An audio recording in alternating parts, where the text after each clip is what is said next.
اور اپنے بچوں کی تہذیب، تعلیم، تمدن، ان سب پر وہ اپنا پورا دماغ فوکس کیا کہ ہماری اولاد اچھی بن جائے، انجینئر ہو جائے، ڈاکٹر ہو جائے، میں بھی ڈاکٹر تو میری اولاد بھی ڈاکٹر، میں بھی انجینئر تو میری اولاد بھی انجینئر۔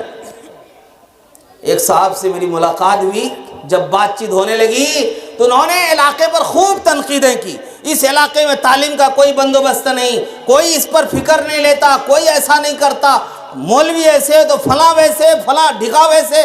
میں نے کہا جناب یہ بتائیے کہ آپ جس گاؤں میں پیدا ہوئے، آپ جس گاؤں میں پیدا ہو کر کے پلے بڑھے، آپ کے والد زمیندار تھے، 100 بیگھے زمین کے مالک تھے، آپ پڑھ لکھ کر کے شہر چلے گئے، آپ نے وہاں مکان بنایا اور آپ اپنے وہاں ڈاکٹری پیشہ شروع کر دیا، لیکن آپ مجھے بتائیے کہ آپ نے اپنے گاؤں کے لیے کیا دیا؟ ہم لوگوں نے کیا دیا؟ ہمارے ماں باپ نے ہمیں مکتب میں بٹھایا، قرآن پڑھایا، قرآن پڑھنے کے بعد تھوڑی سمجھ میں آئی تو ہم نے خواہش ظاہر کی کہ ہمیں اور بڑے ادارے میں بھیج دو، ہمارے ماں باپ نے بڑے ادارے کو بھیج دیا۔ ہم پڑھ لکھ کر کے وہاں سے جب آئے تو دل میں آرزو پیدا ہوئی، تمنا ہوئی کہ اپنے علاقے کے لیے کچھ کرنا چاہیے، اپنے قوم کے لیے کچھ کرنا چاہیے۔ ہم نے ایک مکتب کھولا، ہم نے ایک چھوٹا سا ادارہ کھولا اور قوم کے لوگوں کو ہم نے آواز دی، آؤ میری قوم کے لوگوں، اپنے بچوں کو یہاں بٹھاؤ، ہم پڑھائیں گے، تم جو کچھ بھی دو گے ہم لینے کو تیار ہیں۔ لیکن ہم نے قلم پکڑایا، ہم نے کتابیں پکڑائی، آپ نے کیا کیا؟ آپ بتائیے مجھے۔ اس لیے میرے بھائیوں، علماء پر تنقید مت کرو۔ علماء اگر آپ کے درمیان ہیں تو آپ خوشی سے زندگی گزارو ان کے سائے میں، اور جس دن یہ جماعت ختم ہو جائے گی اس دن اس دنیا کا نقشہ بھی بدل جائے گا۔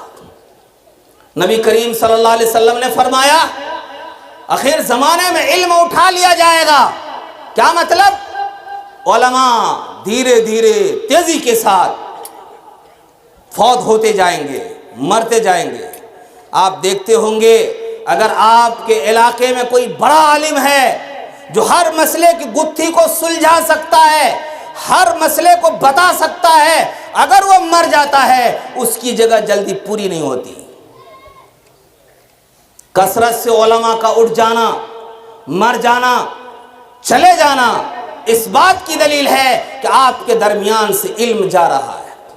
اگر آپ چاہتے ہیں یہ علم رہے، علماء بنتے رہیں، تو آپ کو اپنے دل کے دروازے کو کھولنا ہوگا، اپنے آپ اپنے ذہن کو صاف کرنا ہوگا۔ علماء کے تئیں ہمارا ذہن کیا ہے؟ ہم کسی چوک پر بیٹھ گئے، کسی چوراہے پر بیٹھ گئے، کسی دروازے پر بیٹھ گئے، 2-4 آدمی بیٹھ گئے تو کسی نے کسی امام کے خلاف، کسی نے کسی مولوی کے خلاف، کسی نے کسی عالم کے خلاف ہماری زبان قینچی کی طرح چلتی ہے۔ نبی کریم صلی اللہ علیہ وسلم نے فرمایا اخدو عالما او متعلما او مستمعا او محبا، اے لوگو سنو، یا تو تم عالم بن جاؤ، اگر عالم نہیں بن سکتے تو متعلم بن جاؤ، علم حاصل کرنے والا بن جاؤ، اگر یہ بھی تم نہیں کر سکتے تو علماء کی بات سننے والا بن جاؤ، اگر یہ بھی تمہیں فرصت نہیں ہے تو علماء سے محبت کرنے والا بن جاؤ۔ اگر ان چاروں میں سے کسی میں تم داخل نہیں ہوئے تو 5واں مت کرنا، یعنی کسی عالم سے بغض مت رکھنا، ورنہ تم ہلاک ہو جاؤ گے، برباد ہو جاؤ گے۔ میں آپ کو بتاؤں اس علاقے میں یا جہاں بھی چلے جائیے، علماء حفاظ کن گھرانے کے ہیں؟ نچلے گھرانے کے یا اوسط گھرانے کے؟ ہے نا بھائی؟ غریب ہیں یا تھوڑا اس سے اوپر ہے کہ نہیں؟